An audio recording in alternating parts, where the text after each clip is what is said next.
Hi guys, நம்ம விஜய் அண்ணனோட speech பார்த்துருமா? பிளாஸ்ட்டுன்ட்டு பயங்கரமாக பேசியிருக்கிறாருன்னு சொன்னாங்க.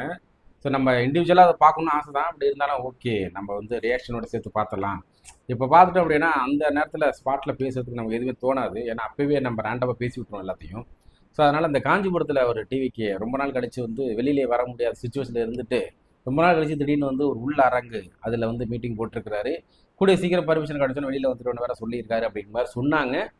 அது என்னதான் சொல்லியிருக்கிறாரு, என்ன அது ஒரு 18 20 என்னமோ ஒரு அறிக்கைகள்லாம் விட்டுருக்காரு அவரோட இதில்ன்னு தான் சொல்லியிருந்தாங்க. அதெல்லாம் தமிழ்நிலையில் பார்க்கும்போது தமிழ்நிலையில் பார்த்தா தான் உங்களுக்கே தெரியுமா, ஏடா உடம்பு போட்டு வச்சிருப்பானுங்க. ஸோ அதனால் அதெல்லாம் பார்த்து நம்ம வேணாம், என்னதான் சொல்லியிருக்காரு நம்ம லைவை கேட்டுட்டு அப்புறம் நம்ம மனசில் என்ன பட்டுச்சுங்கிறத உங்கள் கூட சேர்ந்து நானும் பேசுகிறேன். ஓகே, பார்த்து வந்துருமா? வாங்க போடுங்க. என் நெஞ்சில் குடியிருக்கும்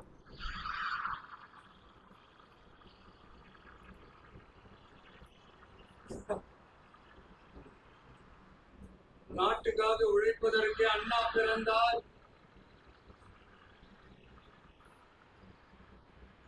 பொது நலத்தில் தானே நாள் முழுக்க கண்ணா இருந்தார் அப்படின்ட்டு எம்ஜிஆர் அவர்கள் ஒரு பாட்டு ஒண்ணு பாடி இருக்கிறாங்க, கேட்டிருப்பீங்க. அப்படிப்பட்ட நம்ம காஞ்சி தலைவர் அறிஞர் அண்ணா அவர்கள் பிறந்த மாவட்டம் தான் இந்த காஞ்சிபுரம் மாவட்டம். 2000 பேர் இருப்பாங்களா? அவ்வளோதான் இருப்பாங்க நினைக்கிறேன். அவ்வளோதான் சொன்னாங்க, 2000 பேர் தான். தன்னுடைய வழிகாட்டின்றதுனாலேயே தான் ஆரம்பிச்ச கட்சியினுடைய கொடியில அறிஞர் அண்ணா அவர்களை வச்சவர் எம்ஜிஆர். ஆனா அறிஞர் அண்ணா அவர்கள் ஆரம்பிச்ச அந்த கட்சிய அதுக்கப்புறம் கைப்பற்றினவங்க என்னெல்லாம் பண்றாங்கன்னு நான் சொல்லிதான் உங்களுக்கு தெரியணுமா? மக்களே, உங்களுக்கு தான் அது நல்லா தெரியுமே.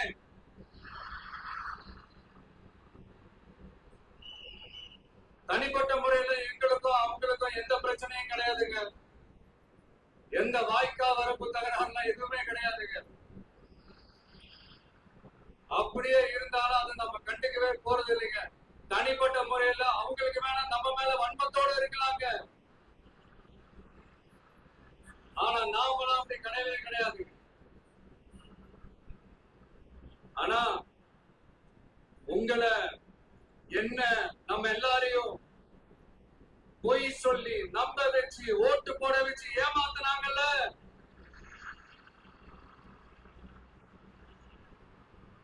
அப்படி ஏமாத்தி ஆட்சிக்கு வந்து நல்லது செய்யற மாதிரி நடிக்கிறாங்கல்ல, நாடகம் ஆடுறாங்கல்ல,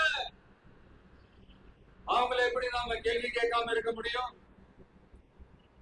அதனால அவங்கள நம்ம கேள்வி கேட்காம விட போறதே இல்ல.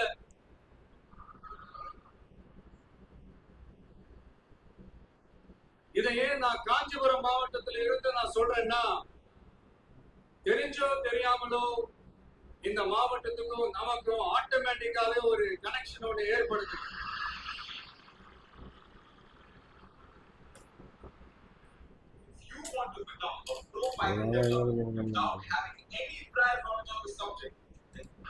ஏன்னா நம்மளுடைய முதல் கள பயணத்தை தொடங்கினதே பரந்தூர்ல இருந்துதான். பரந்தூர் விமான நிலையம் போராட்ட கரெக்ட். பரந்தூருக்கு போய் அந்த மண்ணில நின்று அந்த மக்களுக்காக கேள்வி கேட்டதும் இதே அண்ணா அவர்கள் பிறந்த காஞ்சிபுரம் மாவட்டம் தான். இன்னைக்கு ஒரு பெரிய மன வேதனைக்கு அப்புறம் இந்த மக்கள் சந்திப்பு நிகழ்ச்சிக்கு வந்திருக்கிறதும் அதே அண்ணா அவர்கள் பிறந்த காஞ்சிபுரம் மாவட்டம் தான்.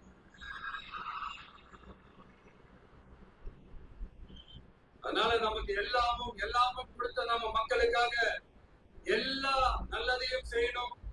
அதுவும் சட்டபூர்வமாக செய்யணும், அங்கீகாரத்தோட செய்யணும், அதிகாரப்பூர்வமாக செய்யணும், ஒட்டுமொத்த தமிழ்நாட்டு மக்களுக்கும் செய்யணும், ஒரே மாதிரி செய்யணும், ஒரே எண்ணத்தோட செய்யணும். அந்த ஒரே லட்சியத்தோட தான் நம்ம அரசியலுக்கே வந்திருக்கிறோம். அதனாலதான் மக்களிடம் செல் அப்படின்னு சொன்ன அண்ணாவை கையில் எடுத்தோம். அவங்க சொன்ன மாதிரி மக்களை நோக்கி போறோம். ஆனா மக்கள் மக்களிடம் செல்னு சொன்ன அண்ணாவை மறந்தது யாரு? கொள்கையா? அது நம்ம கிலோ என்ன விலை என்னன்னு கேட்கிற அளவுக்கு அப்படி ஒரு கட்சியை ஒண்ணு நடத்திக்கிட்டு நான் எனக்கு என்ன இதை பற்றி தோணுது அப்படின்னா, அண்ணா அண்ணாவை சரி அவங்களாம் பெரிய ஒரு கடவுளுடைய வரப்பிரசாதம் சொல்லலாம். கடவுளோட கிஃப்ட். கடவுள் வந்து டைரெக்டாக அவங்க அவங்களால வர முடியாது. யாரோ ஒருத்தவங்க மூலியமா வந்து பிறந்து அவங்க என்ன செய்ய நினைக்கிறாங்களோ அதை செஞ்சுட்டு போகிற ஒரு மிகப்பெரிய ஒரு ஆத்மாக்கள் இந்த உலகத்தில் வந்து மிகப்பெரிய மிகச்சிறந்த ஒரு ஆத்மாக்கள்லாம் அண்ணா பெரியார் அவங்க இவங்க எல்லாம் வாழ்ந்து முடிச்சுட்டு போயிட்டாங்கல்ல. இனி நம்ம வாழ போகிற நம்ம வந்து அவங்களையே இன்னமும் உதாரணமாக சொல்லிக்கிட்டு தான் நம்ம வாழ்க்கையை நடத்திக்கிட்டு இருக்கிறோமே ஒழிய, நம்ம அந்த லிஸ்ட்டில் எப்படி போக போகிறோம், நம்ம அந்த லிஸ்ட்டில் என்ன பண்ண போகிறோம், அந்த லிஸ்ட்டில் வரத்துக்கு என்ன முயற்சி பண்ணுறோம், அந்த லிஸ்ட்டில் நம்ம வர்றதுக்கு என்னென்ன பண்ணணும், அதை பண்ணுனா நல்லா இருக்கும்னு எனக்கு தோணும் பர்சனலாகவே. ஸோ அதை விஜய் அண்ணா வந்து உள்ளே வந்ததுக்கப்புறம் நான் மிகப்பெரிய ஒரு ஒரு ஒரு விஷயம் நடந்துட்டு இருக்கு தமிழ்நாட்டில். அதெல்லாம் சொல்லவே முடியாது. அந்த வகையில் இனி வரப்போகிற சந்ததிகள் இன்னும் ஒரு 10 வருஷம் 10 வருஷங்கிற இன்னும் ஒரு 30 40 வருஷம் 50 வருஷம் கழித்து பார்க்கும்போது திரு விஜய் அவர்களும் அந்த லிஸ்ட்டில் போகிற மாதிரியான ஒரு சூழ்நிலையை கிரியேட் பண்ணி, அன்னைக்கு அண்ணா பெரியார் அவங்க இவங்க காமராஜர் அவர் இவருன்னு பேசிட்டு இருந்த காலத்தில் விஜய் அண்ணா மாதிரி ஒரு ஆட்சி பண்ணணும், விஜய் அண்ணா வந்துட்டு அதுக்கப்புறம் தமிழ்நாட்டில் இப்படி நடந்துச்சு அப்படி நடந்து இவ்வளோ பெரிய மாற்றங்கள் வந்துச்சு, அதுக்கப்புறம் தான் இவ்வளோ பெரிய விஷயங்கள் பண்ணாங்க அப்படி இப்படி சொல்லி அடுத்து வர பொலிட்டிஷியன்ஸ்லாம் நான் திரு விஜய் அவர்கள் டிவிகே தலைவர் திரு விஜய் அவர்கள் மாதிரி நான் ஒன்றும் பொன்னான ஆட்சி கொடுப்பேன் அப்படிலாம் சொல்கிற அளவுக்கு ஒரு விஷயம் பண்ணால் நல்லா இருக்கும்னு தோணுது. இன்னமும் நம்ம இன்னொருத்தவங்களோட ஃப்ரேமை எடுக்க வேணாம் அப்படிங்கிற மாதிரி எனக்கு அப்பப்போ தோணும். ஸோ அண்ணனும் அதே தான் பண்ணுறாங்க ஆஸ் யூஷுவல். அவங்களும் இன்னும் சில ஃப்ரேம்ஸை எடுத்து வச்சுட்டு தான் உள்ளே வர்றாங்க. மேபி அப்படி தான் வரணுமா என்னமோ தெரியல, பார்க்கலாம். அந்த கட்சியினுடைய தலைவர் தமிழ்நாட்டு முதல்வர் சொல்றாரு, நமக்கு கொள்கை இல்லையா? இந்த இடத்துல இன்னொன்று நான் சொல்லியே தீரணும். என்னடா சும்மா சும்மா பேசுகிறேன்னு நினைக்காதீங்க. யாருமே சீண்டாமல் யாரையோட ஃப்ரேமும் இல்லாமல் ஏற்கனவே சொன்ன மாதிரி இப்போ ஆட்சி பண்ணிகிட்டு இருக்கிறவங்களும் சரி, இதுக்கு முன்னாடி ஆட்சியில் உட்காந்துருந்தவங்களும் சரி, டிஎம்கே ஏடிஎம்கே இன்னும் நிறைய பொலிட்டீஷியன்ஸ் இருக்காங்க. ஸோ யாரையுமே வந்து பேசாமல் யாரையும் சீண்டாமல் யாரையும் அவங்க அதை பண்ணலையே இவங்க ஏன் பண்ணலை, அவங்க பண்ணாங்களா இவங்க பண்ணாங்களா இவங்க ஏன் அதை பண்ணலை இவங்க அப்படின்னு நம்ம கேள்வி கேட்காம நம்ம என்ன பண்ண போகிறோம், நம்ம வந்தால் என்ன நடக்க போகுது, தமிழ்நாட்டு மக்களுக்கு நான் எப்படியெல்லாம் ஒரு ஒரு விஷயத்த வச்சுருக்கேன், என்ன பண்ண போகிறேன், எது இதெல்லாம் கொடுக்க போகிறேன், எது இதெல்லாம் செய்ய போகிறேன் அப்படிங்கிற மாதிரி ஒரு தாட்டை கிரியேட் பண்ணிகிட்டே வந்தால் இன்னும் பெட்டராக இருக்குமோன்னு எனக்கு தோணுது. ஏன்னா இன்னமும் அவங்க அதை பண்ணிட்டாங்க இவங்க பண்ணிட்டாங்க, அதை அவங்க பண்ணலையே இவங்க இதை பண்ணலையே ஏன் பண்ணலைன்னு நம்ம கேள்வி கேட்டு ஒரு யூஸும் கிடையாது. அதான் பண்ணலைன்னு தெரிஞ்சு போச்சு. அதை பற்றி நம்ம கேள்வி கேட்டு என்ன பண்ண போகிறோம்னு ஒரு தாட் இருந்துகிட்டே இருக்குது. பண்ணுறாங்களா? இப்போ அவங்களால முடிஞ்சது ஏதோ ஒன்று பண்ணிட்டு தான் இருக்கிறாங்க. ஏதோ சில விஷயங்கள் பண்ணலை, சில விஷயங்கள் பண்ணுறாங்க. அதனால் யாரையும் குறை சொல்லாமல் டீசெண்டாக ஒரு ஒரு நல்ல ஒரு சூப்பரான ஒரு பொலிட்டிஷியனாக வளம் வந்தால் நல்லாயிருக்கும் அப்படின்னு எதிர்பார்த்துட்டு இருக்கிறோம். ஆனால் போகிற பக்கம் பார்த்தா அதுவும் இதே மாதிரி தான் போகுமோ அப்படின்னு ஒரு டவுட் இருக்கு. பார்க்கலாம். நமக்கு கொள்கை இல்லையா? பிறப்புக்கும் எல்லா உயிருக்கும்னு ஒரு அடிப்படை கோட்பாட்டை நம்ம கட்சியினுடைய ஒரு முக்கிய கோட்பாடு அறிவிச்ச நமக்கு கொள்கை இல்லையா? எல்லாருக்கும் எல்லாமும் கிடைக்கணும், சமூக நீதி கிடைக்கணும், அந்த சமூக நீதி உண்மையான சமூக நீதியா இருக்கணும், சாதி வாரி கணக்கெடுப்பு நடத்தணும்னு ரொம்ப ஸ்ட்ராங்கா சொன்ன நமக்கு கொள்கை இல்லையா? ஏன் மக்களே உண்மையிலே சாதி வரி கடப்பு தேவையா? அது இருந்தால் தான் சொசைட்டியில் இருக்க முடியுமா? எனக்கு அது புரியல. இந்த ஜாதி மதம் இதெல்லாம் வந்து எங்கே கிரியேட் ஆனிச்சு, எப்போ கிரியேட் ஆனிச்சு, ஏன் கிரியேட் ஆனிச்சு, எதுக்காக கிரியேட் ஆனிச்சுன்னு பின்னாடி போய் பார்த்தோம் அப்படின்னா அது வேறு மாதிரியான ஒரு விஷயம்லாம் சொல்கிறாங்க. ஆனாலும் இன்னமும் அதை ஃபாலோ பண்ணிட்டு தான் இருக்கணும். அது இல்லாமல் ஒரு ஒரு ஒரு ஸ்டேட்டையோ ஒரு மாநிலத்தையோ ஒரு நாட்டையோ உருவாக்கவே முடியாதா? எல்லாரும் ஒற்றுமை தானே. வேலை செய்கிற தொழில் செய்கிறவங்களுக்கு தகுந்தாப்புல அவங்கவுங்க ஒவ்வொரு தொழில் செஞ்சிட்ருக்காங்க. அதுவும் ஒரு காலத்தில் வந்து பரம்பரையான சில தொழில் வந்துட்டு இருந்துச்சு. இன்றைக்கெல்லாம் அதெல்லாம் மாறிடுச்சு. யார் வேணாலும் எந்த தொழில் வேணாலும் செய்யலாம், காசு சம்பாரிச்சா போதுங்கிற நிலைமைக்கு வந்துட்டாங்க. இன்னமும் இந்த சாதி வந்து தொழில் ரீதியாக தான் சாதியே உள்ளே வந்துச்சுன்னு சொன்னாங்க. அப்படின்னா இப்போ யார் வேணாலும் என்ன வேணாலும் செய்யலாம், அவங்கவுங்க சம்பாதிட்டே எண்ட் ஆஃப் த டே அன்னைக்கு தேவை வந்து வருமானம். படித்தவன் வேறு மாதிரி போகிறான், படிக்காதவன் வேறு மாதிரி போகிறான், பிடிச்ச வேலையை செஞ்சுக்கிட்டு நல்லபடியாக இருந்துட்டு இருக்கான். இந்த நேரத்தில் இந்த சாதி தான் தேவையா? சாதி இருந்தால் தான் தமிழ்நாட்டை வந்து சில ஒரு சலுகைகளும் பண்ண முடியும்னு நினைக்கிறாங்களா? அந்த சாதியை வச்சு தான் அந்த சலுகை தேவைப்படுதா? எனக்கு ஒன்றுமே புரியல. இது ஏன் இந்த மாதிரி பொலிட்டிக்கல் இருக்குது? பாலிட்டிஷியன் அப்படி தான் இருக்கணுமா? ஒரு மண்ணும் புரிய மாட்டாங்க. அது இல்லாமல் பண்ண முடியாதா? கேள்விக்குறியாவே இருக்கு. பார்க்கலாம். CAA அறிவிச்சதுக்கு அப்புறம் அப்ப நம்ம கட்சி ஆரம்பிக்கிறதுக்கு முன்னாடியே எதிர்த்த நமக்கு கொள்கை இல்லையா? வகுப்பு சட்டத்தை எதிர்த்து உச்ச நீதிமன்றத்துக்கு முதல்ல போன நமக்கு கொள்கை இல்லையா? நீட்ட வந்தா ஒழிச்சிருவேன், நீட்ட வந்தா அழிச்சிருவேன், ஆட்சிக்கு வந்த உடனே முதல் ரத்து செய்யறதே நீட்டதான், அப்படி இப்படின்னு கதையெல்லாம் விடாம. ஆனால் இந்த விஷயத்த உண்மையிலேயே சொல்லியே தீரணும். நம்மளாம் லைவாக நம்மள பார்த்தோம். என்ன வந்து ஆட்சிக்கு வந்த உடனே நீட் நாங்கள் போடுற முதல் சைனே நீட்டு வந்து எதிர்த்து தடை செய்ய போகிறோம் அப்படிங்கிற மாதிரி தான் சொன்னாங்க. அதுக்காக வேண்டிய பல பேர் போட்டிருப்பாங்கன்னு நினைக்கிறேன். அதுக்கப்புறம் அது நடக்கலை அப்படிங்கும்போது கண்டினியூ ஆகும்போது அதுக்கப்புறம் என்ன சொல்கிறாங்க, நீட்டை வந்து நாங்கள் ஒழிக்க முடியாது, ஏன்னா அது வந்து சென்ட்ரல் கவர்மெண்ட்டோட டிசிஷனு, நம்ம வேணும்னா வந்து போராட்டம் பண்ணலாம், அப்போ நான் போராட்டம் பண்ணுறதுக்கு நாங்கள் தயாராக இருப்போம், போராட்டம் பண்ணி நாங்கள் அதை தடுக்கிறதுக்கு முயற்சி பண்ணுவோம்னு சொல்லிட்டாங்க. அதை நாங்களே கேட்டோம். அது உண்மையிலே கொஞ்சம் மனசு கஷ்டமாக தான் இருந்துச்சு. ஏன்னா பொய்யான ஒரு விஷயத்த சொல்லக்கூடாது இல்லையா? மக்களுக்கு பாதி பேருக்கு தெரிய மாட்டேங்குது, சில பேருக்கு தெரிஞ்சு ஒன்றும் பண்ண முடியாது. அது கொஞ்சம் தவறான செயல் தான். கல்விய மாநில பட்டியல சேர்க்கணும்னு சொன்னதோட மட்டும் இல்லாம அதுக்கு ஒரு இடைக்கால தீர்வை சொன்ன நமக்கு கொள்கை இல்லையா? கண்டிப்பா அதெல்லாம் வேணும். சமத்துவம் சம வாய்ப்புன்னு ரொம்ப ஸ்ட்ராங்கா சொன்ன நமக்கு கொள்கை இல்லையா? இப்படி கொள்கையை வெறும் பேச்சுல மட்டுமே பேசிக்கிட்டு எல்லா கொள்கையும் அண்டர் கிரவுண்ட்ல அடக்கி வச்சுக்கிட்டு என்னவோ இவங்களுக்கு மட்டும்தான் எல்லா கொள்கையும் குத்தகைக்கு எடுத்த மாதிரி. இவங்க கொள்கையே கொள்ளை தானே. எப்படி? இவங்க கொள்கையே கொள்ளை தான். இதெல்லாம் மக்களுக்கு யாருக்கும் தெரியாதுன்னு நினைச்சுக்கிட்டீங்களா? எங்க கட்சி ஒன்றும் சங்கரமணம் இல்லைன்னு சொன்னது யாரு? யார் சொன்னாங்க? ஏன் சொன்னாங்க? எதுக்கு சொன்னாங்க? இப்போ உங்க கட்சியில என்ன நடந்துகிட்டு இருக்குது அதையும் கொஞ்சம் யோசிச்சு பாருங்க, இதையும் கொஞ்சம் யோசிச்சு பாருங்க. அதனால பாப்பா, பவள விழா பாப்பா, நீ பாசாங்கே காட்டாத பாப்பா, நீ நல்லவர்கள் போல் நடிப்பதை பார்த்து நாடே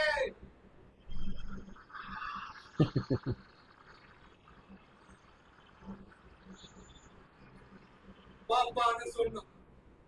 அப்ப கூட பாத்தீங்கன்னா பாப்பான்றது ரொம்ப ஆசையா பாசமா சாப்பிட்டா தான் சொன்னோம். அதே நீங்க அதிர்ச்சியா எடுத்துக்கிட்டீங்கன்னா அதுக்கு நாங்க என்ன பண்றது?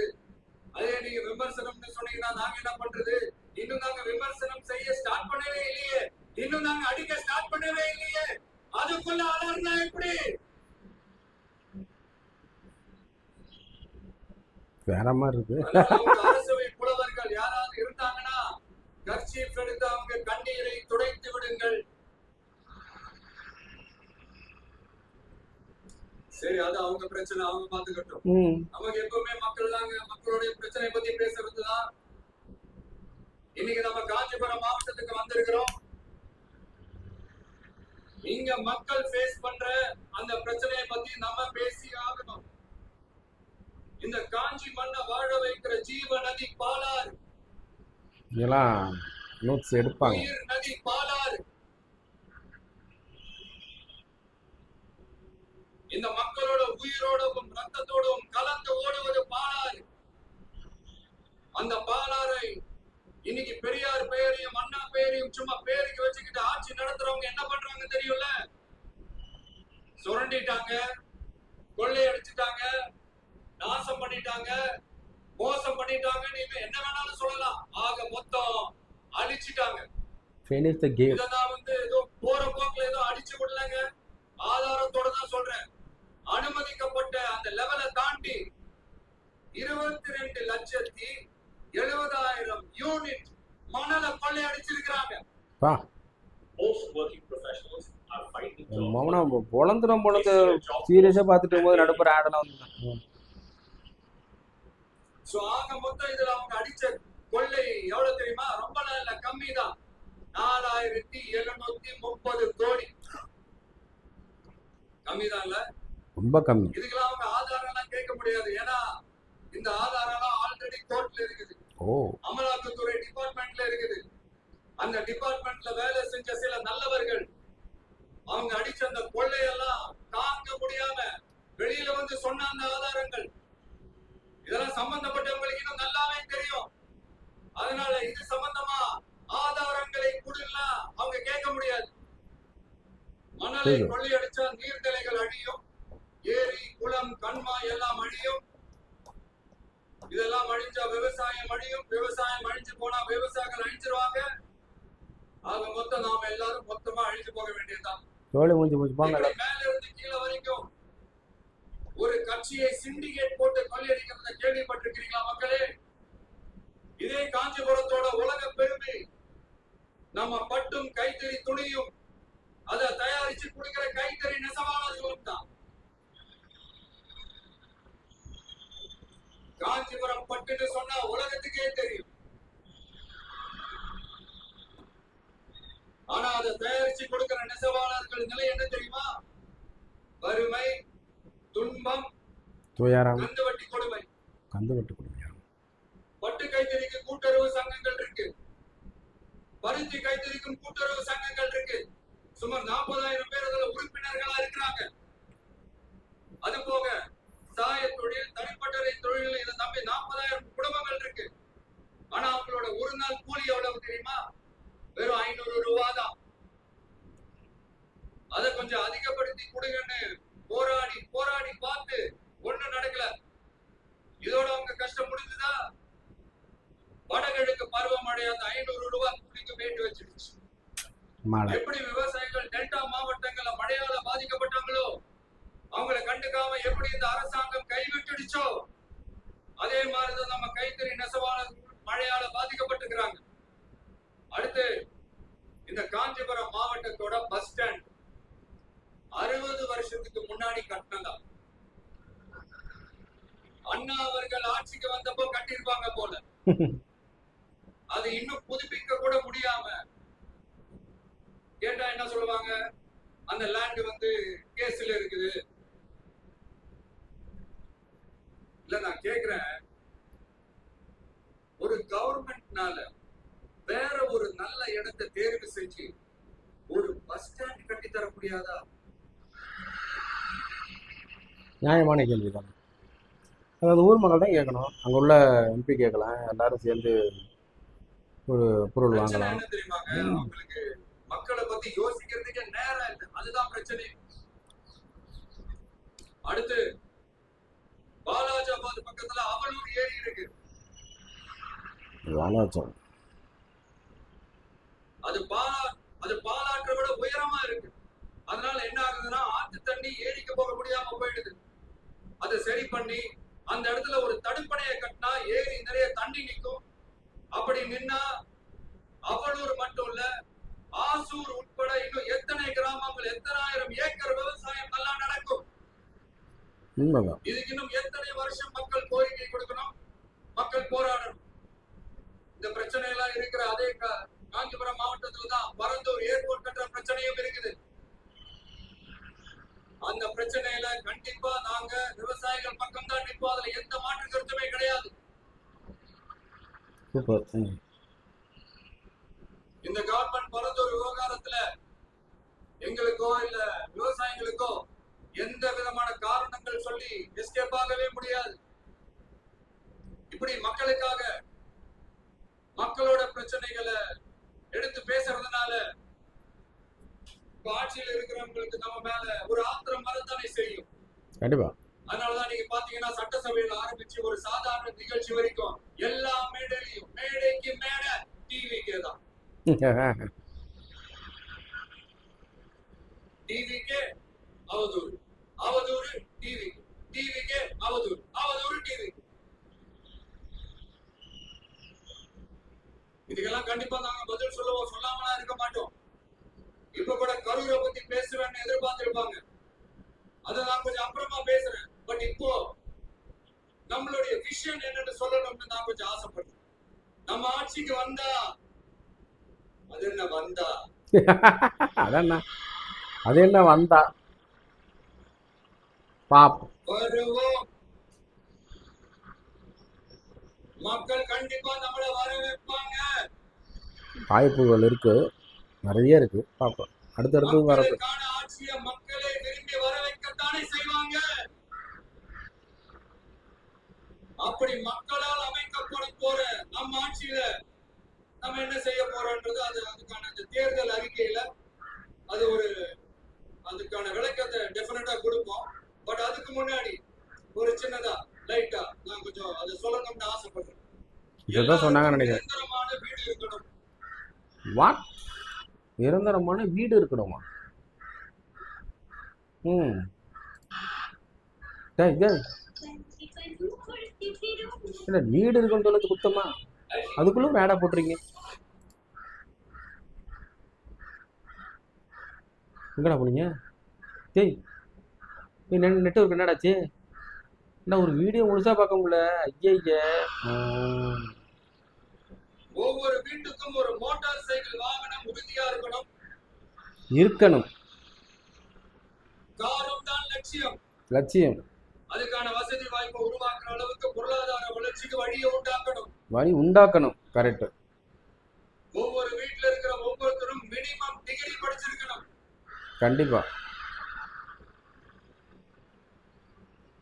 ஒவ்வொரு வீட்லயும் குறைந்தபட்சம் ஒருத்தருக்கு நிரந்தர வருமானம் கிடைக்கணும். இதுதான் ரொம்ப முக்கியம். அதுக்கான வேலை வாய்ப்பை உருவாக்கணும். அதுக்கு தகுந்த மாதிரி கல்வியில பாடத்திட்டத்துல சீர்திருத்தம் செய்யணும். பாடத்திட்டத்தையே மாத்தணுங்கிறானா? கவர்மெண்ட் ஹாஸ்பிட்டல்ஸ்க்கு மக்கள் எல்லாரும் பயம் இல்லாம நம்பி போற மாதிரி மாத்தணும். அதுதான் கொஞ்சம் கஷ்டம். மாறினா நல்லா தான் இருக்கும். பருவமழை காலத்துல ஏற்படுற வெள்ளத்தால ஊரும் சரி மக்களும் சரி விவசாயமும் சரி பாதிக்கப்படாம இருக்கணும். அதுக்கு 4000 கோடி திட்டம் ஒரு உருட்டாங்களே, அந்த மாதிரி எல்லாம் எதுவும் இல்லாம உண்மையான ஒரு பாதுகாப்பு திட்டத்தை உருவாக்கணும். நல்லா தான் இருக்கும். மீனவர்களோட, தொழிலாளர்களோட, நெசவாளர்களோட, அரசு ஊழியர்கள் மற்றும் ஆசிரியர்களோட கருத்து கேட்டு அவங்களுக்கான பாதுகாப்பு மற்றும் வளர்ச்சி திட்டங்களை உருவாக்கணும். உருவாக்குறது மட்டும் இல்ல, அதை செயல்படுத்தணும். நல்லா தான் இருக்கும்.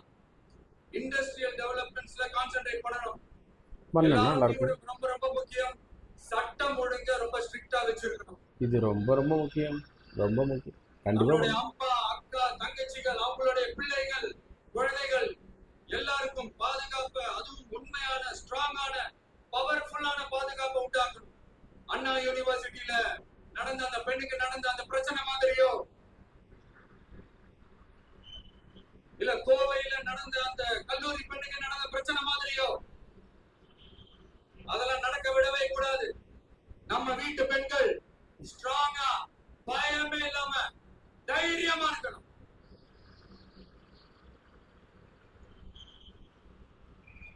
இதை எப்படி செயல்படுத்த போறோம்ன்றது முன்னாடி சொன்ன மாதிரி நம்மளுடைய தேர்தல் அறிக்கையில அதுக்கான விளக்கத்தை ரொம்ப டீடைலா கொடுப்போம். நான் சும்மா மத்தவங்க மாதிரி அவங்கள மாதிரி எல்லாத்தையும் அடிச்சு விட்டுட்டு ஏமாத்துற வேலையெல்லாம் இங்க கிடையாது நம்ம கிட்ட. மறுபடியும் சொல்றேன், நம்ம அரசியலுக்கு வந்தது உங்களுக்கு நல்லது நல்லது நல்லது மட்டுமே செய்யறதுதான்.